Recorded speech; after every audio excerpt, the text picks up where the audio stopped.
Hey everybody, and welcome to my N5 series on the SP404 Mark II, where I cover a topic in about 5 minutes. This is session 51.4, and I am, whoops, didn't mean to start that right off. I am re-recording these. My GoPro, as I said in the previous video, decided to record from the microphone, the internal microphone, instead of from the line in on the media kit. I have no idea why I did that, but it ended up with a result of only being able to hear the audio of me talking at a pretty poor quality because it had a lot of background noise and stuff, and no sounds or audio from the SP404 Mark II. Anyway, re-recording this to make things a little bit better, and let's get to it. So first thing we have here is the pattern sequencer tempo can now be set to the first decimal place after pressing Shift and Pad 11. So let's go to back to pad mode, Shift, Pad 11, and if you look here, if you hold Shift, we can now edit that decimal place. Super handy if you are looking to sync to something that is just between BPMs. So I think this is a really nice addition.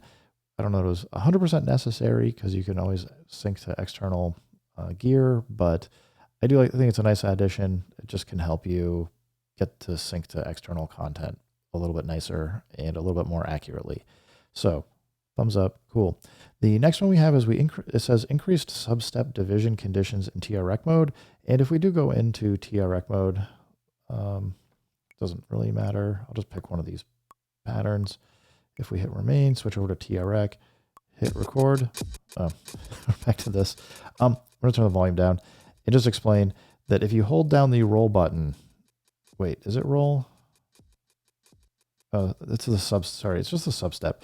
They did add more patterns. So before, I think there was like 10 of these patterns where there's 4 in the roll. So you're missing some of the combinations.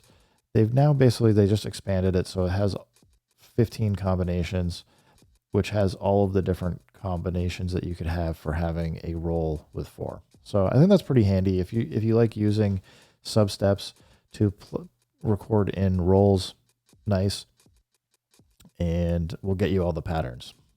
So I think that's cool. And the only reason I noticed that was I had to go back to the manual for the 2.0 and look at the amount of substep patterns they had, and I looked at the 3.0. I was like, oh, okay, that's what they did, because this doesn't really explain it terribly well, but at least it was enough info for me to go check out. We also have, it is now possible to select samples without playing them during the TREC step recording. And this is another one I actually just figured out based on how they've done some of these things in the past. But if what you want to do is, normally you'd hold subpad and you can hear it's playing it. If you don't want it to play while you're selecting the next pad, you just have to push down also on the value knob. It's a little bit of a finger stretch, but as you can see, I can now go select pads and it's not playing them. Or if I hit the pad without holding down the encoder, it's going to play. So that's cool, super handy. I like it. Now we have here, it says the display of solo in TREC mode has been made easier to understand. I don't actually understand what this means. I've tried to see where it says solo in TREC mode. I've skimmed through the 3 or 4 pages that explains it. I haven't been able to figure this one out. So I guess for this one, if anybody happens to know what this is, drop me a message in the comments. I'm curious because I have not been able to figure it out. I've tried looking through all of the menus here, substep, pitch, chromatic, velocity. If you hold shift down, it says BPM shuffle start. Nice, but I don't know I don't know how to get at it. If you hold down on the encoder, you're just changing your pitch menu. If you hit remain, you're changing to hold step. So there's something I'm probably missing here that might be super obvious, but I don't see anything that says solo. I haven't been able to, as of yet, get solo to turn on. Maybe pitch speed.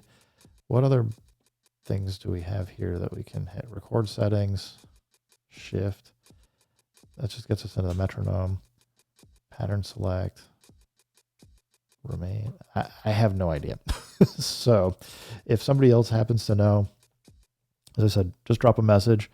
Anyway, guys, I'm going to end here. The following videos looked like they all recorded better. I did a few spot checks. So hopefully these are the only two that are done.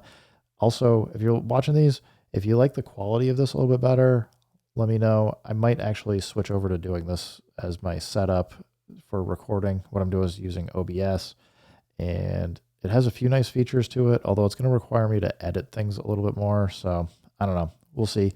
But look, happy to get some feedback from you guys. At any rate, keep making music, keep having fun. If it sounds good, it is good, and peace.